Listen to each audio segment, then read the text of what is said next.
Romance anime holds a special place in our hearts, captivating us with its tender moments, heartfelt confessions, and heart fluttering relationships. Whether it's a slow burning romance or a whirlwind love story, these series remind us of the beauty and complexity of human emotions. Let's relive the moments of passion, longing, and devotion that have touched us deeply. Here are your nominees for Best Romance of 2023. なんだよ。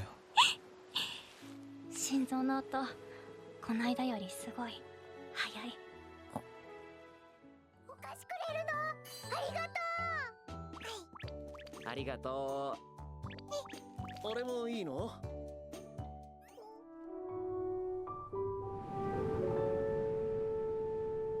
綺麗な人。あっちの部屋のさ、あれ、いいの？ゆくものなどめでて何が。はい、これ王様に。王様かわいい。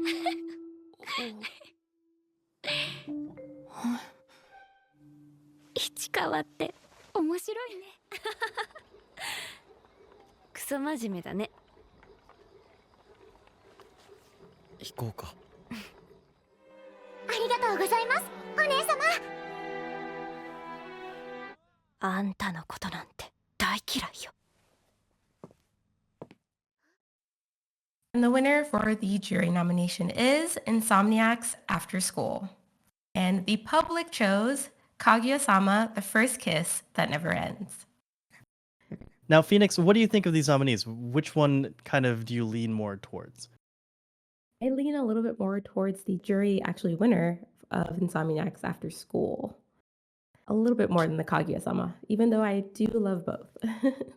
Can you briefly, because I've seen Kaguya-sama, and this it really was just kind of everything I've been hoping for in a sort of like finally some progression starts happening. They have to deal with the fallout of that. And I haven't really heard of Insomniacs After School. Can you give a brief explanation of what it is and why you like it so much? Yeah, so Insomniacs After School follows a kid named Ganta. He has insomnia and it's affecting his school life. But one day he sneaks off at school to try to find a quiet place to rest, and he stumbles upon his classmate and fellow insomniac, Isaki, in the abandoned telescope in their school's shut down astronomy club, and they kind of end up hanging out together, and a little romance grows from there, and it's just a cute little series. Does she end up being a vampire and then they That they was go last. off into the that was last year. That was last year. That was a reference to Call of the Night. I know. Yeah. Yeah. When it comes to Insomniacs After School, it really just did just about everything right. The characters have incredible chemistry without lacking any kind of depth. The pacing is there's never really any dull points. The presentation is amazing when it hits, and there's a lot of subtle moments throughout the series. These that are just incredibly charming. It's the kind of series where it's endearing the first time, but watch it a second time, any time after that, and you'll notice things you didn't before. It just there's so many layers here, and it just does a lot well. To both of you, Phoenix can go first. What do you think of? Do you prefer your romances to have more of a drama element or more of a comedy element? Because we have both of those kind of represented in these nominees.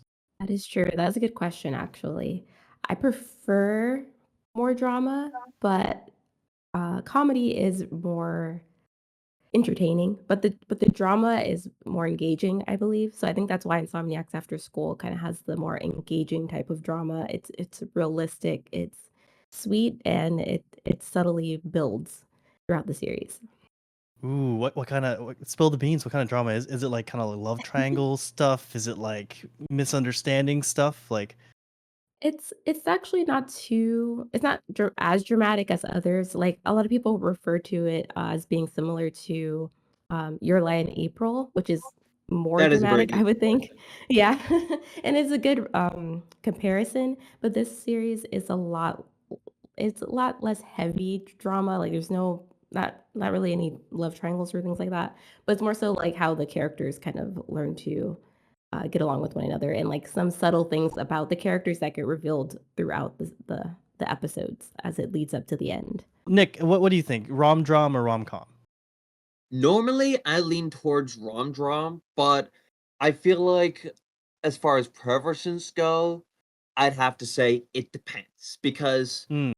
I feel like the reason Romdram tends to be stronger on average for me is there's a lot more synergy. Whereas with rom-coms, sometimes the serious moments and the comedic moments can clash. Sometimes they do well together, but there is sometimes where it feels like there's some tonal issues that I rarely see in rom-droms. But what a good rom-com is still absolutely incredible, such as well Kaguya, and there were others this year that didn't quite make the cut, such as Tonikawa. How do you two think that Kaguya balances its? Because Kaguya is very much so a comedy show. What do you think about it in general?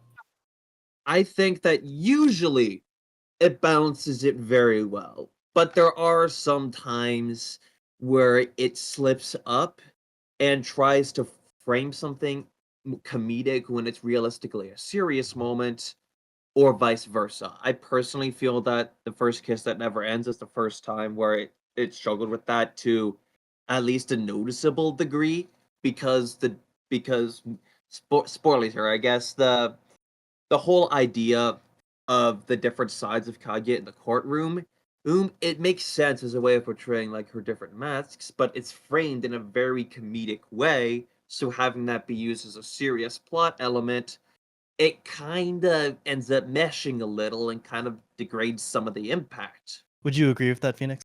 I'd have to agree actually. I that's Kaguya-sama is a series that I really love because I do love rom-coms as well. I grew up watching a lot of anime rom-coms, and it has all the elements of that. But specifically in The First Kiss That Never Ends, I agree with Nick in that it had some tonal issues of like trying to keep its funnier moments, but struggling to balance that with like really serious moments that need to be taken more seriously and like the characters are actually trying to understand their relationship and be together, but trying to still keep that same comedy that the series is known for. I think it struggled with that a little bit. Yeah, the courtroom scene really speaks to me just because you have this kind of like courtrooms in general are kind of serious, and then you have the Kaguya being kind of berated by the like more jaded, cold Kaguya, and then she's like talking in baby speak back to her, so it's a bit of a mismatch. So I can totally see where that's coming from. Phoenix, out of these nominees, is there anything that you would say is kind of like a dark horse, something that you wish did better, or you're happy is in here but didn't end up winning? I guess I would say for the public side, I'm a little sad that My Love Story with Yamada-kun is only 4. Same. Just because, it was a story that not only was the, like, romance I thought was really well done, but also it's one of the rare, like, romance series that actually puts a lot of effort into their animation of the series. Not to go too far off the rails, but the, like, the way that they set up the shots and, the storyboarding for the series is really well done, and it kinda stands out for that, as well as its romance. If I'm not mistaken, it's the same director as the Chihaya Furu series, which has consistently done well in every our anime awards. So it makes sense that the visual aspect would jump out at you. Yeah, that makes a lot of sense. That I didn't even know that, but that makes a lot of sense. Was that something that the jury deliberated on, Nick? Yeah, the presentation in Yamada was incredibly strong, and a lot of people really liked that. The main thing that some people were a bit held back on is that a lot of the cinematography elements in it were a lot more subtle and less immediately interesting than in comparative shows like My Happy Marriage, for or Insomniacs After School, for example. So it was genuinely just like, this is really good the more you look into it, but it needs a bit more immediate. Now, this is just kind of like a personal question of mine, but I was able to see Tunnel to Summer at Anime Central, which is great. It was a fun experience, big old crowded auditorium room, and it was a good time. It made me kind of misty eyed towards the end. There's some wild stuff that happens in it. Can you Yeah. explain exactly what it is to people who may have not been able to see it? Because it is a movie, so it's a little bit harder to gain viewership. And then why it ended up not doing so well. Well, okay. The Tunnel of Summer Exit of Goodbyes is mainly about two characters that are basically the there's very few characters other than the two of them. And one is from a neglected household, one is from an abusive one. And they both find refuge or hope in in the Urashima tunnel, which has time flow completely different in it. It spend like a few minutes in there and like a week goes by.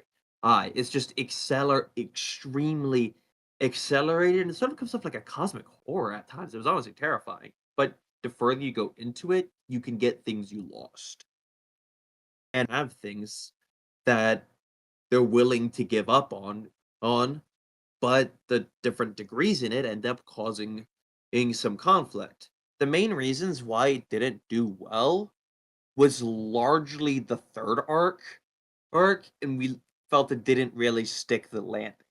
It felt like some of the elements were either going by, in terms of the romance elements, were either going by way too quickly, or it felt like there were some plot holes in terms or some inconsistencies with how the tunnel worked. Anytime you have anything with time travel or time dilation, it's gonna be it's gonna be some plot holes, I feel.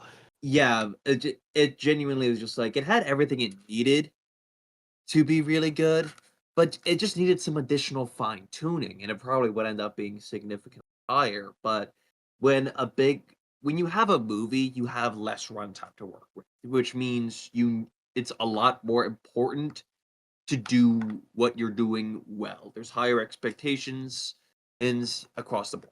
Now, Phoenix, as we finish this out, it's been a great time speaking with you. I one last question. Just what exactly do you look for when you're evaluating a romance show? Are you looking for narrative arcs? Are you looking for like kind of like chemistry? Do you want there to be some kind of big plot point, or cute dates? I don't know. Give me your Mhm. thoughts. Okay, nice. I definitely look for characters with chemistry, even if it's not initial, like if it's something that kind of grows as the characters get to know each other. I'm always looking for that. I really like character first, character centered stories, over like overarching plot. Yeah, so that's why I'm kind of glad that the jury chose Insomniacs After School as their winner. I think it has those elements, alongside other stories like my love story with Yamada-kun. I think I've got some new things to put on my recommendation list, as well as everyone else in the audience. So thank you so much for being on with me, and have a good day. Yeah, thanks for having me.